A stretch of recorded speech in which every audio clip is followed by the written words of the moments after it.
Muito bem. Mais ou menos uns 4 anos e meio atrás, foi a primeira vez que eu vim à igreja. Essa igreja era lá na Serra, numa casa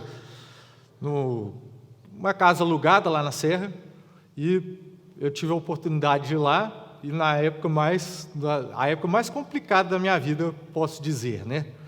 Uma época que eu vou contar um pouquinho do que aconteceu na minha vida. Mas hoje, 4 anos e meio depois, ter a oportunidade de estar aqui despedindo dessa igreja, para mim é difícil, porque foi uma igreja que recebeu não só a mim, mas a minha família com muito amor, muito carinho. Nós nos sentimos como parte da igreja, como parte de uma família mesmo, né? E temos muitos amigos. Hoje os nossos familiares estão aqui, nossos amigos do trabalho estão aqui, e os amigos da igreja aqui também, podendo nos despedir, né? Então, eu espero não me emocionar o suficiente para me atrapalhar, porque o mais importante é a gente poder compartilhar a palavra de Deus, né? Mas eu queria que todo mundo pudesse abrir a Bíblia no texto de Lucas 15, nos versículos 11 a 32. Nesse texto que é conhecido popularmente como a parábola do filho pródigo.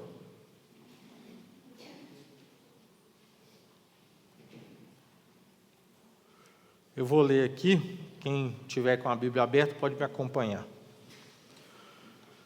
Jesus continuou: um homem tinha 2 filhos. O mais novo disse a seu pai: Pai, quero minha parte da herança. Assim, ele repartiu a sua propriedade entre eles. Não muito tempo depois, o filho mais novo reuniu tudo o que tinha e foi para uma região distante, e lá desperdiçou os seus bens vivendo irresponsavelmente. Depois de ter gasto tudo, houve uma grande fome em toda aquela região, e ele começou a passar necessidade. Por isso, foi empregar-se com um dos cidadãos daquela região, que o mandou para o seu campo a fim de cuidar de porcos. Ele desejava encher o estômago com as vagens da alfarrobeira que os porcos comiam, mas ninguém lhe dava nada.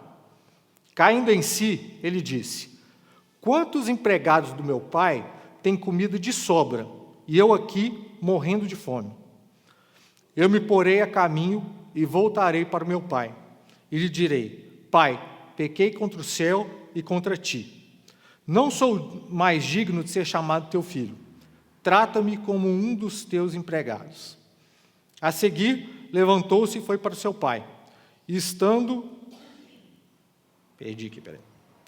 ainda longe, seu pai o viu e, cheio de compaixão, correu para seu filho, e o abraçou e beijou. O filho disse: Pai, pequei contra o céu e contra ti. Não sou mais digno de ser chamado teu filho. Mas o pai disse aos seus servos: Depressa, tragam a melhor roupa e vistam nele. Coloquem um anel em seu dedo e calçados em seus pés. Tragam um novilho gordo e matem-no. Vamos fazer uma festa e comemorar. Pois este meu filho estava morto e voltou à vida. Estava perdido e foi achado. E começaram a festejar. Enquanto isso, o filho mais velho estava no campo. Quando se aproximou da casa, ouviu a música e a dança.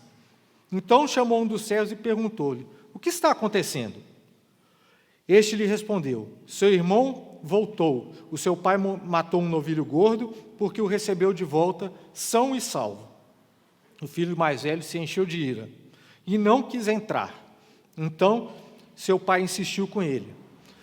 Mas ele respondeu ao seu pai: Olha, todos esses anos tenho trabalhado como um escravo a teu serviço e nunca desobedeci às tuas ordens, mas tu nunca me deste nem um cabrito para eu festejar com os meus amigos. Mas quando volta para casa esse seu filho, que esbanjou os seus bens com as prostitutas, matas o novilho gordo para ele? Disse o pai: Meu filho, você está sempre comigo, tudo o que eu tenho é seu, mas nós tínhamos que comemorar e alegrar-nos por este teu irmão, porque este teu irmão estava morto e voltou à vida, estava perdido e foi achado. Vamos orar? Novamente. pedindo para Deus que Ele conduza essa mensagem e não eu mesmo. Senhor Deus, nosso Pai, graças te damos, Senhor, porque o Senhor nos recebeu, mesmo sendo ainda pecadores, Senhor. E pedimos que agora o Senhor fale conosco e que a Tua palavra toque os nossos corações, que não seja aquilo que eu penso, mas o Senhor que fale através de mim. Pedindo as Tuas bênçãos nesse momento, que o Espírito Santo esteja presente aqui nesse momento. No nome de Jesus, amém. Eu já contei aqui na igreja e para muitas pessoas já contei o meu testemunho, né? O meu testemunho, como diz o outro, é um testemunho de muitas coisas tristes que aconteceram na minha vida, mas graças a Deus, Deus foi misericordioso para conosco, para comigo, para com a minha família, né? Mas algumas pessoas talvez não tenham ouvido, então eu vou contar resumidamente aqui o meu testemunho, até para ver como que se encaixa com essa mensagem aqui, que eu acho que tem tudo a ver com a minha história, né? Para quem não sabe, o meu pai é pastor presbiteriano e até antes de eu nascer, né? Meu pai e minha mãe sempre estiveram presentes na igreja, então eu cresci na igreja, né?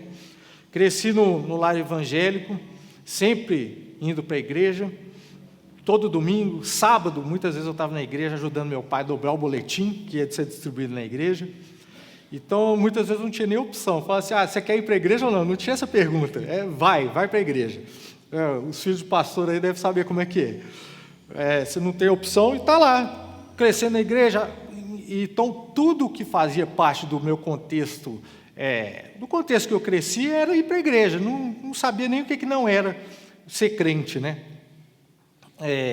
Tinha ouvido todas as mensagens bíblicas, histórias bíblicas, do Gênesis até o Apocalipse, e não tive aquele momento de falar assim, nossa, ouvi tudo isso e agora eu duvido. Tive uma revolta de falar assim, não acredito. Não, eu sempre acreditei, sempre soube que o que era ensinado lá na igreja estava certo, para mim aquilo dali era verdade.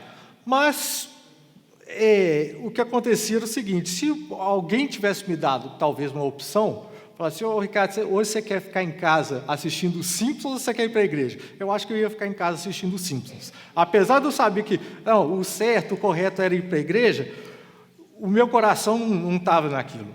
O que eu queria não era aquilo. Mas eu sabia que era o certo, então vamos lá, vamos seguindo o que meu pai e minha mãe estão falando, que eu acho que é o correto, né? Então vamos fazer o correto.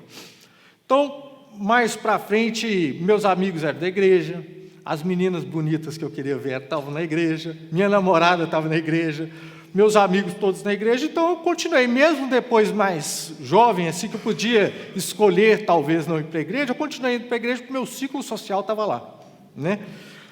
Depois que eu me casei, aí veio aquela obrigação, não, tem que levar os meninos para a igreja, porque eles têm que ser criados na igreja, né? Não é o certo, não é o correto, a educação que eu quero para os meus filhos está na igreja, então eu continuei indo para a igreja. E muitas vezes que eu não queria ir, minha esposa me tirava da igreja, falava assim, não, me tirava da cama e falava assim, vamos para a igreja. Me ajudava a ir para a igreja. Então, tinha aquela obrigação de ir para a igreja, mas o meu coração não estava ali, né? Só que é engraçado que, enquanto a gente está nesse contexto, todo o meu contexto social era ali, e eu não conseguia perceber que o meu coração não estava ali. Mais para frente, algumas coisas começaram a mudar na minha vida, começaram a impactar negativamente. Em 2015, minha mãe faleceu.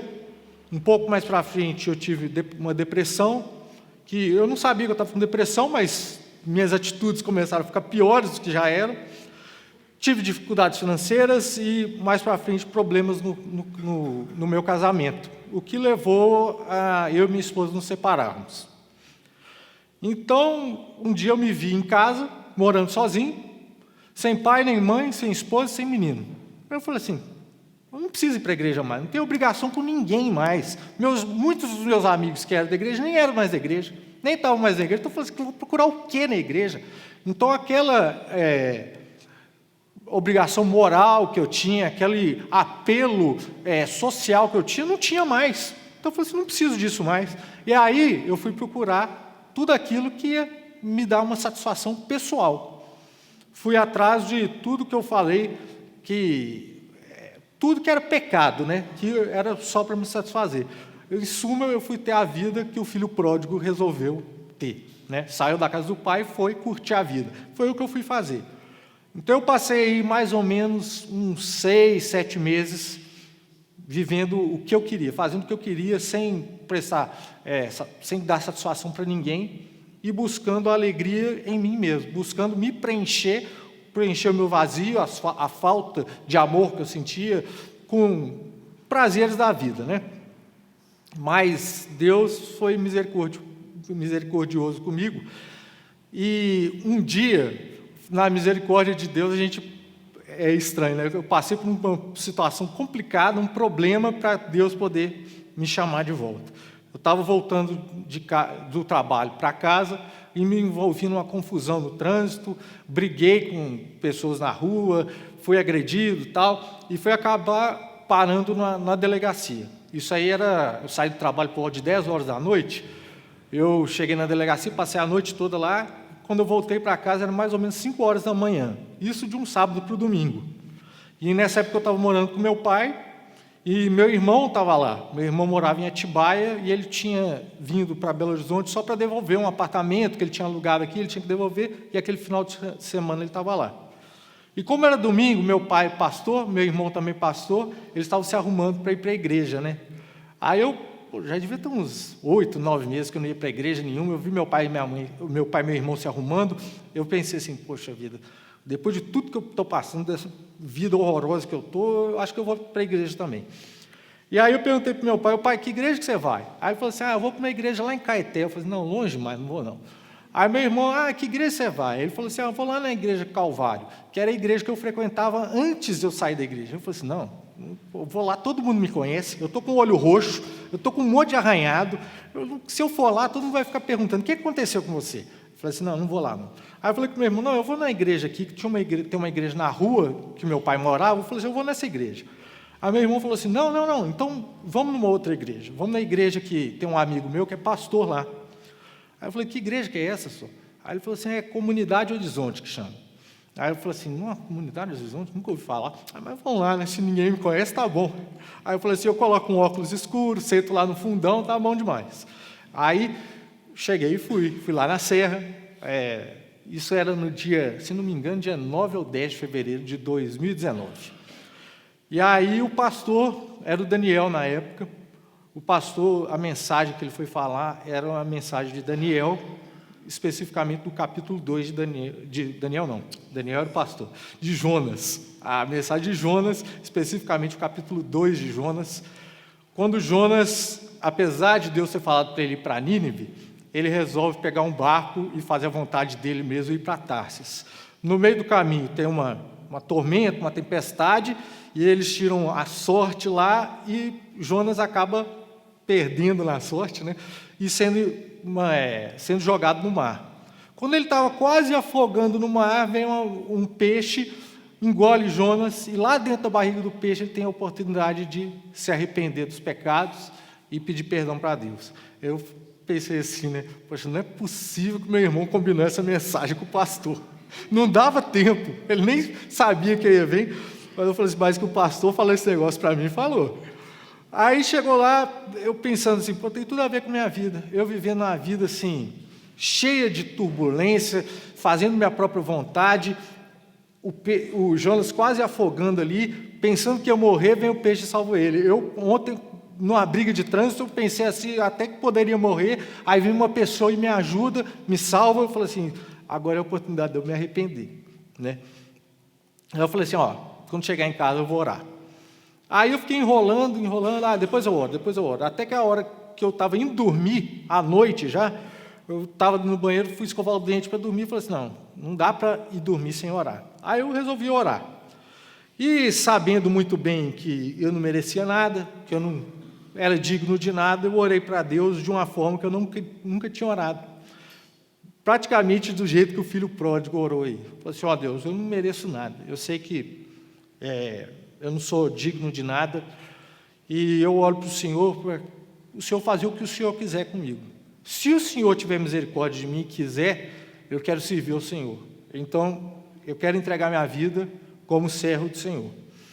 E nessa hora eu estava de olho fechado, eu tive uma visão, que eu como presbiteriano não acreditava que acontecia essas coisas. né? Você tem uma visão, não, isso é coisa de pentecostal. Eu não, sou presbiteriano, não acredito nessas coisas. Mas eu tive uma visão e tive que sofrer sofrer na pele não, tive que acontecer comigo para acreditar, né? Igual eu tomei.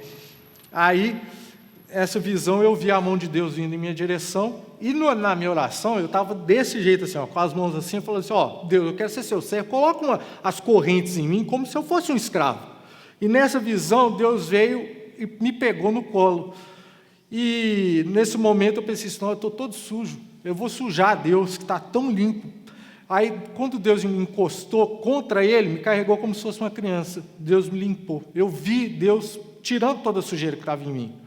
Nesse momento eu pensei assim, se Deus está aqui, Jesus tem que estar aqui também. Eu olhei para o lado e eu vi uma pessoa, era uma figura humana, não vou poder descrever direito, porque não era aquela visão de 4K que a gente tem nas televisões hoje. Era uma visão, mas não era assim, dava para ver perfeito.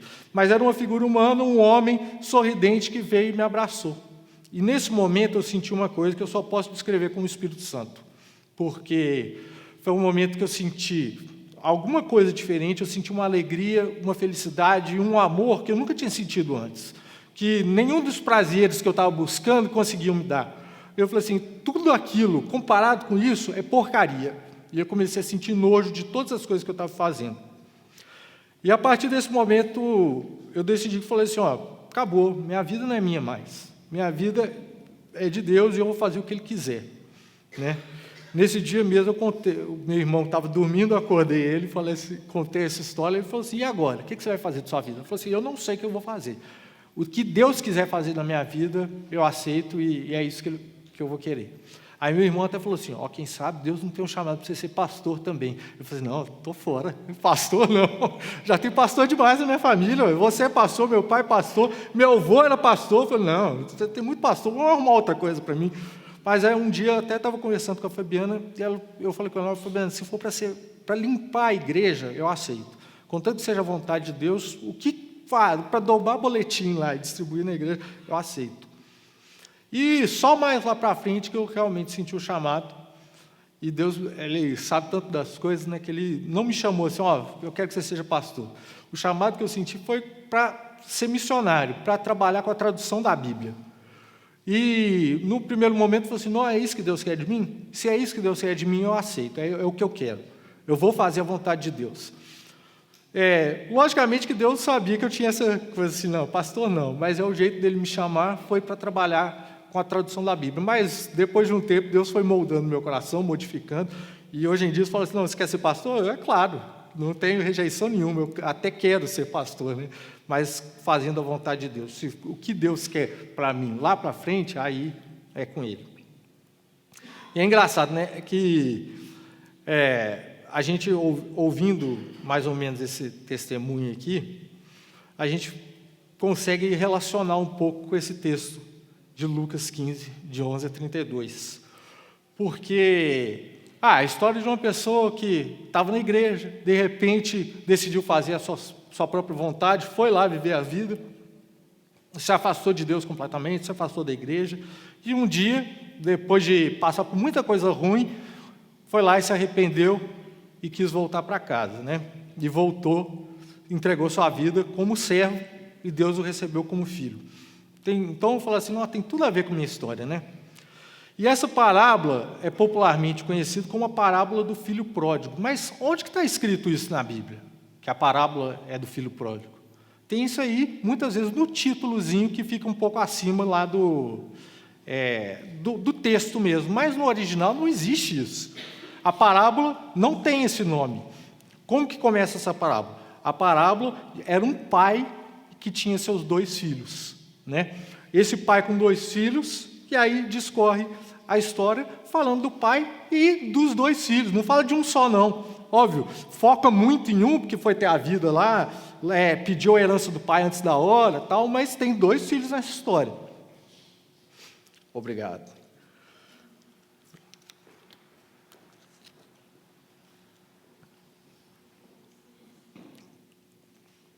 Mas, para a gente entender o porquê que é importante a gente pensar que não é só um filho, são 2 filhos, a gente tem que voltar lá no início do livro de Lucas, e ver para quem que Jesus estava falando, quem eram as pessoas que estavam em volta dele, para entender o contexto, né? Lucas 15, no versículo 1 a 3, fala o seguinte: todos os publicanos e pecadores estavam reunidos para ouvi-lo, para ouvir a Jesus, né? Mas os fariseus e os mestres da lei o criticavam, dizendo: este homem recebe pecadores e come com eles. Então Jesus lhe contou essa parábola. Aí Jesus conta 3 parábolas. A primeira é a parábola da dracma perdida, conta a parábola da ovelha perdida, e a terceira é essa do pai e os seus 2 filhos. Mas é engraçado porque as 2 primeiras, quando eles vão lá achar o que estava perdido, todo mundo se alegra. Mas nessa terceira aqui, quando o filho mais jovem volta, o mais velho não gostou muito do que aconteceu, né? Então, nessa história aqui, nós temos 3 personagens principais: o pai, o filho mais novo e o filho mais velho. E os personagens que a gente tem facilidade de identificar, muitas vezes, é o pai, que você fala o seguinte: Jesus está contando uma história assim, que faz parte do cotidiano das pessoas, mas para identificar uma realidade espiritual. Quem que seria esse pai na realidade espiritual? Seria Deus, que recebe aos seus filhos, ama seus filhos e os recebe apesar dos seus pecados. O filho mais novo, isso aí às vezes é muito fácil de identificar também, igual a minha história aqui. É o filho que rejeitou o pai, foi lá viver a vida que quis, depois um dia se arrependeu e voltou para o pai. E o filho mais velho, quem seria? Né?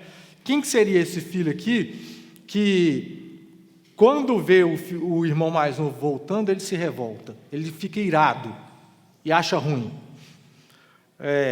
Vamos voltar lá, só na parte que fala um pouquinho mais especificamente, no verso 25 a 32, do filho mais velho, né? Para a gente conseguir ver quem que é esse filho mais velho na história.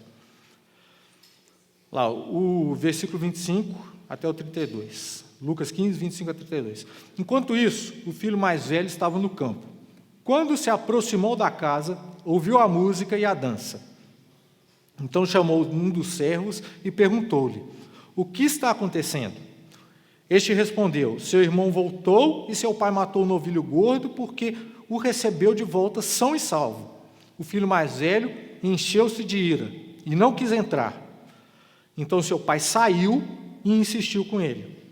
Mas ele respondeu ao seu pai: olha, todos esses anos tenho trabalhado como um escravo ao teu serviço e nunca desobedeci suas ordens. Mas tu nunca me deste nenhum cabrito para eu festejar com os meus amigos. Mas quando volta para casa esse seu filho, que esbanjou seus bens com as prostitutas, mata o novilho gordo para ele. Disse o pai: meu filho, você está sempre comigo, e tudo que eu tenho é seu, mas nós tínhamos que comemorar e alegrar-nos, porque este seu irmão estava morto e voltou à vida. Quem nessa história, nesse contexto aí, seria esse irmão mais velho? Esse irmão que sempre esteve com o pai, que cumpria as regras lá, supostamente fazia as vontades do pai, mas quando viu o irmão voltando, aquele irmão pecador voltando, ele se encheu de ira. Dentro desse contexto aí, quem estava criticando lá Jesus por receber os pecadores? Eram os mestres da lei e os fariseus, né? Eles que entendiam que, olha, nós temos direito ao reino de Deus, nós temos direito às bênçãos de Deus. Por quê? Porque nós somos seguidores da lei, nós fazemos o que a lei diz. Mas os outros lá não, esses outros são pecadores, esses não têm direito. Até por isso o irmão mais velho fica irado, ele fica com raiva. Por quê? Porque o pai está recebendo esse irmão aí que desperdiçou todo o dinheiro, ele foi lá, aproveitou a vida, fez o que eu queria e não fiz, né? Por quê? Porque eu sabia que o certo era seguir a lei, mas eu não fiz aquilo. Aí vai lá, ele faz tudo que ele queria e o pai ainda recebe ele de volta, e ainda recebe como um filho. Aí eles pensam: isso não é justo. E quando eu conto meu testemunho aqui, é muito fácil me ver como o filho pródigo, né? O filho mais novo. Mas por 37 anos da minha vida, eu fui o filho mais velho, que estava dentro da igreja, cumprindo lá as minhas obrigações, Muitas vezes morais, porque eu não queria desagradar um ao outro, não queria desagradar muito meu pai e a mãe, queria fazer o que se esperava de mim, mas não estava lá porque eu amava a Deus, porque eu amava aquilo que eu estava fazendo. Eu fazia por obrigação, assim como o filho mais velho. Que olha só que interessante, quando o filho mais novo chega de volta e se entrega como servo para o pai o recebe como filho, né? Fala assim, ele fala assim, pai, eu não sou digno de ser chamado seu filho, me trata como um dos seus servos. Em algum momento o pai o recebeu como um servo? Não, então beleza, vai lá trabalhar para mim. Não, assim, não, botou a melhor roupa, botou um anel, fez festa e recebeu como filho. Já o filho mais velho, quando volta, ele fala o seguinte, eu trabalhei para você a vida inteira como um escravo. Ou seja, por mais que ele estivesse lá, ele fosse o dono de tudo, porque quando a gente volta no início da parábola, eles falam que o filho mais novo pediu a parte da herança e o pai dividiu para os dois. Então, tudo que sobrou era do filho mais velho. Então, ele era o dono de tudo e ele sentia que estava trabalhando como um escravo para o pai. Ou seja, era aquele cara que estava fazendo tudo por obrigação. Nem sentia que aquilo dali era dele. Não estava fazendo assim, eu estou fazendo porque eu amo meu pai, quero ajudar o meu pai enquanto meu pai estiver vivo, apesar de que tudo isso aqui já é meu. Então, ele não fazia assim. E era mais ou menos o que eu vivi lá, meus 37 anos. E isso é algo que muitas vezes a gente não pensa muito, mas não é algo tão incomum entre os crentes. Principalmente filho de crente e neto de crente. Por quê? Foi criado na igreja a vida toda, aprendeu que aquilo é o certo, aceita que aquilo é o certo, mas não tem uma mudança de vida, não tem um momento que ele fala assim, olha, eu decido agora, vou seguir a Cristo porque eu quero, porque eu amo a Jesus. E muitas vezes os filhos se afastam da igreja mais para frente, ou se não, continuam com uma vida de frequentador de igreja, mas um coração frio, né? E por que isso acontece? Porque isso não é hereditário. A herança do Senhor não é hereditária. Ela não passa no sangue. Não passou de pai para filho apenas porque o meu pai é crente, eu vou ser crente. Porque o meu avô era da igreja, eu vou ter as bênçãos de Deus aqui porque meu pai e meu avô, minha mãe eram da igreja. Na verdade, os crentes, os filhos de crentes que são levados à igreja, têm a bênção de poder conviver no meio da igreja, ter as bênçãos que Deus derrama sobre a igreja. Mas a salvação não é algo que é espalhado para as pessoas porque o meu pai tem fé. A salvação é algo pessoal, é uma bênção que Deus dá individualmente para cada um, né? E como é que a gente sabe isso, né? Tem um texto, esse é o texto que vou dizer um dos que eu mais gosto na Bíblia, é o texto que está lá em João 3. Até outro dia que o Rafael falou assim, para todo mundo ele falou para todo mundo na igreja falar o texto bíblico junto aqui. Cada um falar o texto que gostava. Eu falei junto com ele aqui, que era João 3,16. João 3, para mim, é uma das passagens bíblicas que eu mais gosto. E lá tem uma passagem extremamente importante, porque Jesus está explicando exatamente para um fariseu o que é necessário para ver o reino de Deus. O fariseu lá, mestre da lei, devia conhecer tudo, né? Ele não sabia direito, o que é necessário para ver o reino de Deus, como que eu posso fazer? O fariseu estava por fora. Aí lá em João 3, a passagem fala o seguinte, havia um fariseu chamado Nicodemos, uma autoridade entre os judeus. Ele veio a Jesus à noite e disse, mestre, sabemos que ensinas da parte de Deus, pois ninguém pode realizar os sinais miraculosos que estás fazendo, se Deus não estiver com ele. Em resposta, Jesus declarou, digo-lhe a verdade, ninguém pode ver o reino de Deus se não nascer de novo. Perguntou Nicodemos, como alguém pode nascer sendo velho? É claro que não pode entrar pela segunda vez no ventre da sua mãe e renascer. Respondeu-lhe Jesus, digo-lhe a verdade, ninguém pode entrar no reino de Deus se não nascer da água e do Espírito. O que nasce da carne é carne, mas o que nasce do Espírito é Espírito. Não se surpreenda pelo fato de eu ter dito: é necessário que vocês nasçam de novo. Então, nesse pedaço aqui, Jesus explica para um mestre da lei, para um fariseu, exatamente aquilo que é necessário fazer. Não é necessário que eu nascido da carne, eu nasci em pecado. Por que eu tenho que nascer de novo? Porque Deus não aceita alguém com pecado. Eu, todo cheio de pecado, me apresentar diante de Deus, eu preciso de alguma coisa, eu preciso nascer de novo. Eu preciso que alguém pague o preço do meu pecado. Mas alguém já pagou. Alguém já pagou o preço do meu pecado quando morreu na cruz. Quando ele levou toda a sujeira que eu tinha e deixou ali na cruz. Toda aquela vida suja que eu tinha, Jesus já levou o preço disso e pagou na cruz. E muitas vezes a gente pensa o seguinte: as pessoas não nascem em pecado, né? É a sociedade que a corrompe. Tem alguns filósofos e pensadores que dizem isso. Quando a gente vê aqui Jean-Jacques Rousseau, ele dizia que o homem nasce bom, a sociedade que o corrompe.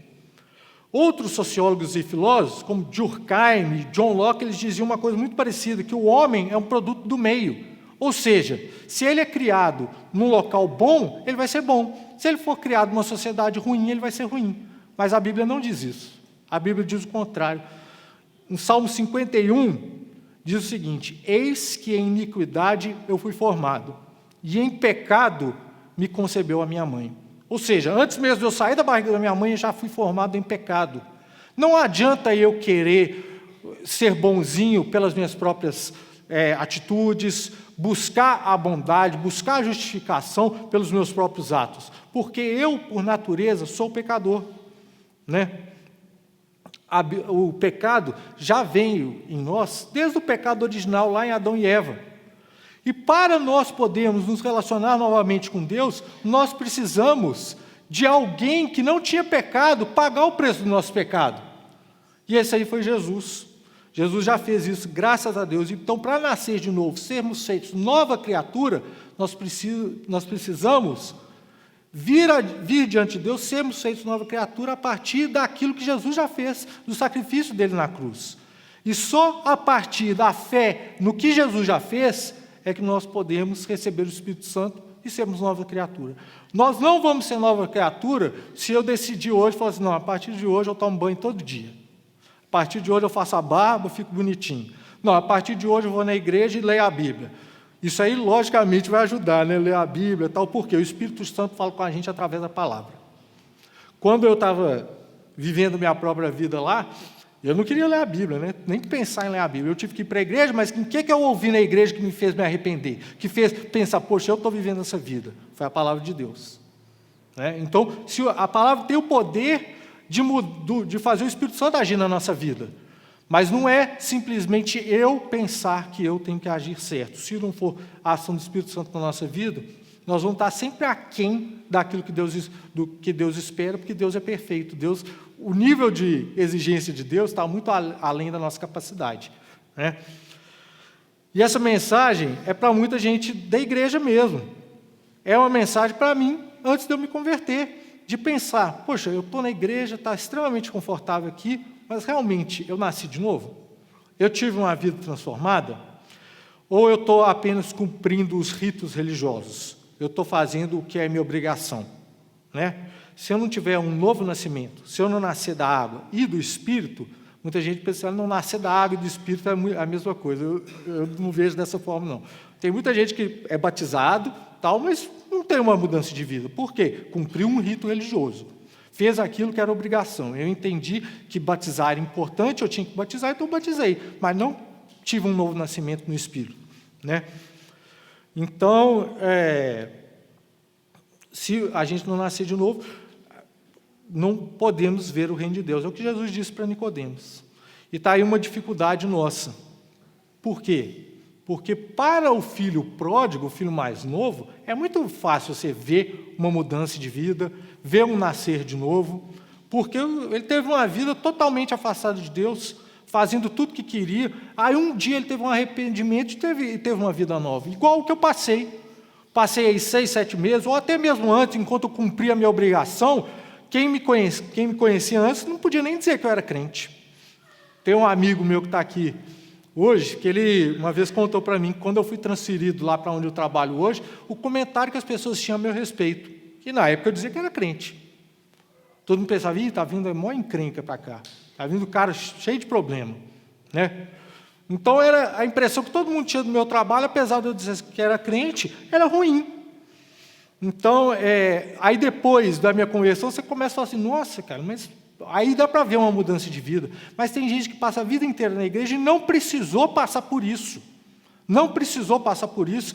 E aí pensa assim, nossa, mas então eu não sou tão crente porque eu não tive esse nascer de novo, essa mudança completa de vida. Não, senhores, vocês têm uma vida muito mais abençoada, muito mais, que Deus teve muito mais piedade e guardou as pessoas para não terem que passar pelo que eu passei.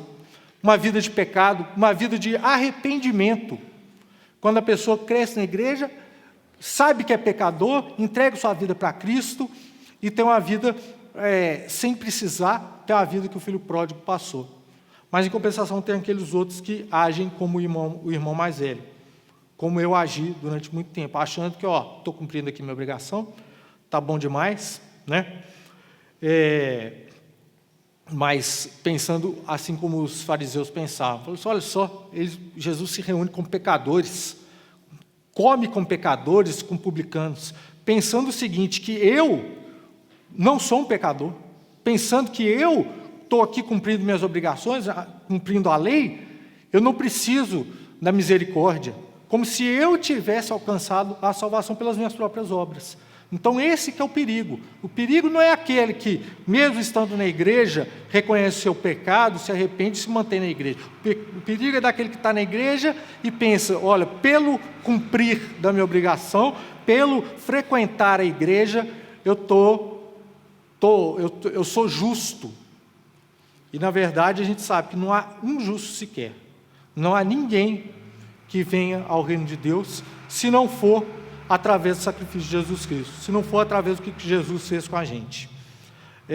Não é pelo meu trabalho, não é pelo meu esforço, não é pelo frequentar da igreja, é pela graça. Jesus deu isso aí para a gente de graça. Então, o que eu desejo para todos nós, para quem está na igreja, para quem não está, é que possa reconhecer que eu preciso de Jesus, possa reconhecer, e muitas vezes eu falo, eu não quero que os meus filhos precisem passar pelo que eu passei. Eu não quero que os meus filhos tenham a experiência do filho pródigo, de ter que ir lá viver tudo do que o mundo diz que é bom, para um dia passar pelo arrependimento e falar assim, não, se eu pudesse voltar atrás, não tinha vivido isso. E é o que eu desejo para quem está na igreja, e desejo para quem ainda não entregou sua vida para Jesus, que entregue a sua vida e fale, olha, não quero passar por isso, não quero passar por essa vida, não quero ter uma experiência negativa para ter que entrar lá dentro da barriga do peixe e poder me arrepender lá, né? Existe uma expressão que eu já ouvi antes, que fala o seguinte, que a pessoa inteligente aprende com o erro dos outros. Eu quero que meus filhos aprendam com o erro dos outros, eles não tenham que passar pelo que eu passei. As pessoas espertas aprendem com os próprios erros, e tem outros que não aprendem nem com os próprios erros, né?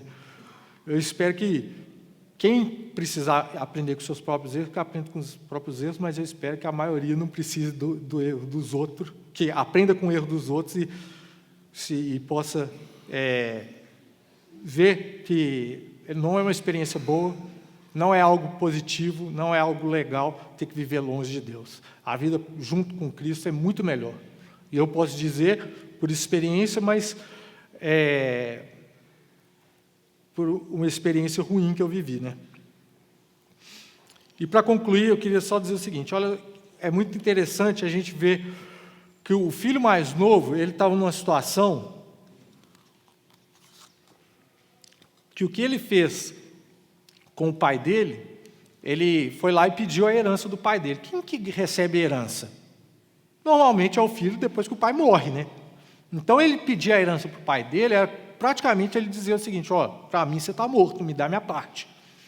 E aí, ele depois de gastar o dinheiro todo, viveu o que ele viveu, alimentar os porcos e desejar comer o que os porcos comiam, porque a situação era muito ruim, ele pensa o seguinte: aqui não dá, eu vou voltar para o meu pai. Mas quando ele pensa em voltar para o pai, isso aí, esse insight que eu tive, eu vi num livro, que é o livro do Deus Pródigo, do Tim Keller, que ele fala o seguinte, que o filho tem a ideia de: eu vou voltar para o meu pai, mas como servo, eu vou poder trabalhar, juntar algum dinheiro e pagar a dívida que eu tenho com o meu pai. Mas o que acontece é o seguinte: o pai, quando ele chega e se oferece como servo, o pai não aceita como servo, ele o aceita como filho. Então, na mentalidade do filho, ele estava o seguinte: olha, eu preciso trabalhar, fazer algo para poder receber e pagar o que eu devo para o meu pai. E muitas vezes a gente pensa dessa forma: nossa, minha vida está horrível, eu não tenho coragem de ter comunhão com Deus agora, eu não tenho coragem de ir para a igreja, minha vida está uma porcaria, eu preciso dar um jeito na minha vida antes, para depois poder me relacionar com Deus. E não é assim que Deus faz, não é assim, você não precisa disso, porque isso é igual uma pessoa que está na areia movediça. E aí, quanto mais esforço ela faz, mais ela afunda. Porque com a nossa própria força, a gente não consegue se chegar a Deus. O que a gente tem que fazer é admitir que nós somos pecadores, nos arrepender e confiar que Jesus já pagou o preço dos nossos pecados. Ele foi lá e pagou, não sou eu que vou pagar. A gente já recebeu e recebeu de graça. Tem um versículo que eu gosto que resume tudo isso aqui, né? Entrega o teu caminho ao Senhor, confia nele e o mais Ele fará. Não depende da gente, não depende do meu esforço. Se fosse por mim mesmo, provavelmente eu estaria naquela vida. Ou pior, eu não sei nem o que seria da minha vida se dependesse de mim mesmo. O dia que eu falei assim: ó, cansei, não aguento mais minha vida, eu largo a mão e entrego para Deus, Deus faz o que o Senhor quiser, aí sim minha vida teve um caminho diferente.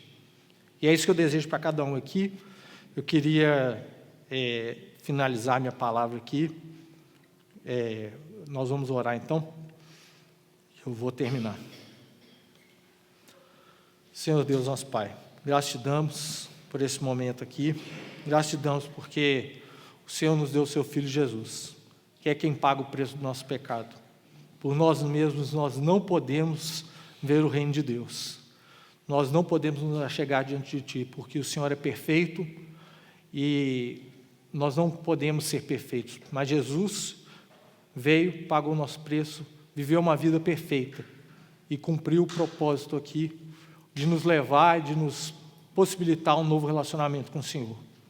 Que o Senhor possa nos abençoar, derramar sobre nós o Teu Santo Espírito, para que a gente possa ter o arrependimento do nosso pecado e confiar em Cristo Jesus.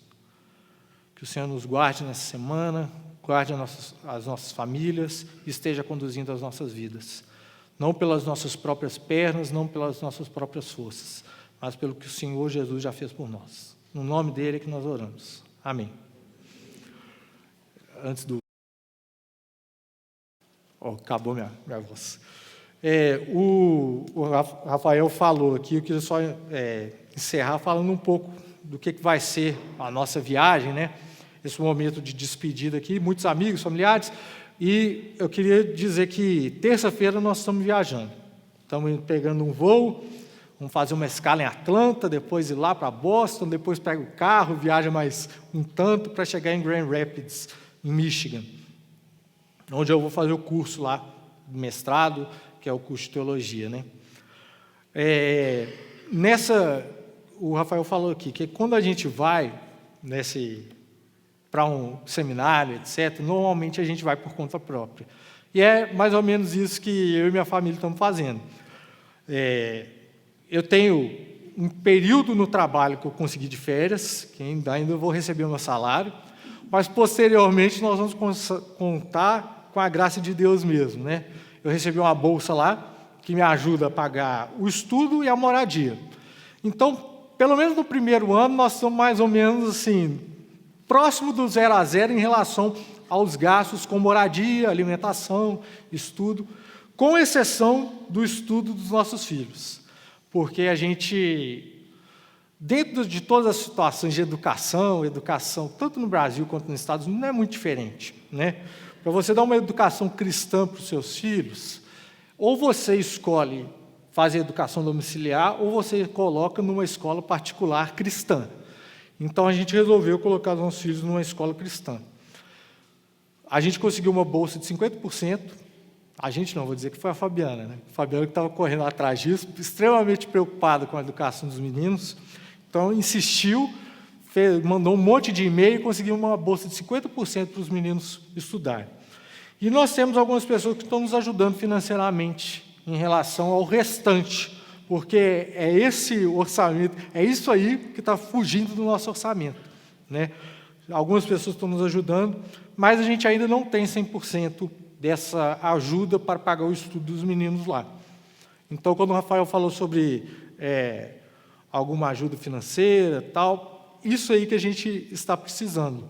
Se alguém quiser nos ajudar de alguma forma, como quiser, eu ainda não me adaptei a não vestir a roupa de missionário, de saber ficar pedindo, de saber falar das nossas dificuldades. Eu ainda tenho muita dificuldade em relação a isso. A Fabiana já se adaptou, está muito melhor do que eu. Então, se alguém tiver vontade de nos ajudar em relação ao estudo dos meninos lá e quiser conversar com a gente depois, nós vamos estar aí à disposição e sabendo que Deus é que está nos sustentando, né? Se Deus está levantando pessoas para nos ajudar, Deus está abrindo todas as portas que Ele abriu até agora. Era uma coisa que, lá no ano passado, quando eu recebi a resposta do seminário, eu pensava assim, não é tanta dificuldade que eu acho que provavelmente não vai dar certo, mas eu vou continuar. E Deus foi abrindo as portas, uma após a outra, de uma maneira assim, que eu não podia acreditar. Quando eu recebi a bolsa lá, eu falei assim, pô, por que esses caras estão me dando bolsa? Nem me conhecem. Teve até um colega da minha turma que me mandou uma mensagem, quando eu falei que estava indo, ele falou assim, não, cara, como é que você conseguiu? Eu falei assim, foi misericórdia de Deus, porque por mim mesmo, eu não sei como é que eu ia conseguir vencer todas essas etapas. Então, foi Deus que abriu as portas até aqui e eu tenho certeza que é Ele que vai sustentar até lá. Mas era isso. Obrigado.